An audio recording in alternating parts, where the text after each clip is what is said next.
বুধবার সন্ধ্যায় অগ্নিকাণ্ডের ঘটনাকে কেন্দ্র করে চাঞ্চল্য ছড়ালো চোপড়ার দাসপাড়া গ্রাম পঞ্চায়েতের জয়পুরা এলাকায়। জনবসতি থেকে কিছুটা দূরে চা বাগানের মাঝে স্তূপ করে রাখা জ্বালানিতে আগুন লেগে যাওয়ায় আতঙ্কিত হয়ে পড়েন স্থানীয় বাসিন্দারা। আগুনে পুড়ে ছাই হয়ে গিয়েছে এলাকার প্রায় 8 থেকে 10টি পরিবারের সারা বছরের সঞ্চিত জ্বালানি। স্থানীয় সূত্রে জানা গিয়েছে, বর্তমানে শীতকালীন মরশুমে চা বাগানগুলিতে পরিচর্যার কাজ চলছে। প্রতি বছরের মতো এবারেও বাগানের ছেটে ফেলা ডালপালা বা লাকড়ি সারা বছরের রান্নার জ্বালানি হিসেবে ব্যবহারের জন্য মাঠের মাঝে সংগ্রহ করে রেখেছিলেন স্থানীয় চা শ্রমিকরা।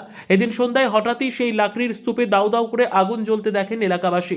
জানা গিয়েছে, জয়পুরা এলাকার প্রায় 8 থেকে 10টি পরিবারের জমানো জ্বালানি এই আগুনে সম্পূর্ণ ভস্মীভূত হয়ে গিয়েছে। ক্ষতিগ্রস্ত এক বাসিন্দা জানান, কারাই কাজ করলো বুঝতে পারছি না, আমাদের সারা বছরের রান্নার সম্বলটুকু শেষ হয়ে গেল।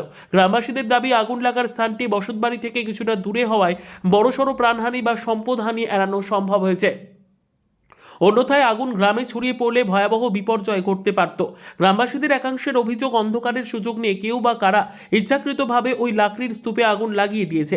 যেহেতু এলাকাটি ফাঁকা মাঠের মাঝে ছিল, তাই প্রাথমিকভাবে বিষয়টি কারোর নজরে আসেনি। এই ঘটনার পেছনে কোনো শত্রুতা রয়েছে কিনা তা খতিয়ে দেখছেন স্থানীয়রা। ইতিমধ্যে বিষয়টি স্থানীয় প্রশাসনকে জানানো হয়েছে। খবর পেয়ে ঘটনাস্থলে ভিড় জমান স্থানীয় বাসিন্দারা। তবে গ্রামবাসীরা আগুন নেভানোর চেষ্টা করার আগেই জ্বালানির স্তূপগুলি ভস্মীভূত হয়ে যায়। যে এখানে রাতের অন্ধকারে আগুন লাগেছে, কিন্তু কিভাবে লাগলো কেউ বলতে পারে না। এটা কোন এলাকা? জয়পুরা, আমার দাসপুরা গ্রাম পঞ্চায়েতের পাশে জয়পুরা।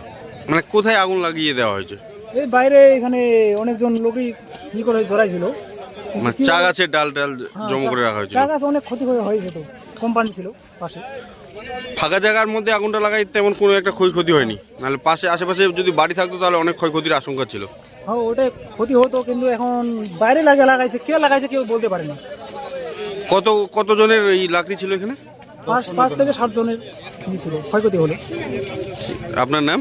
আমার নাম সাইবুল ইসলাম।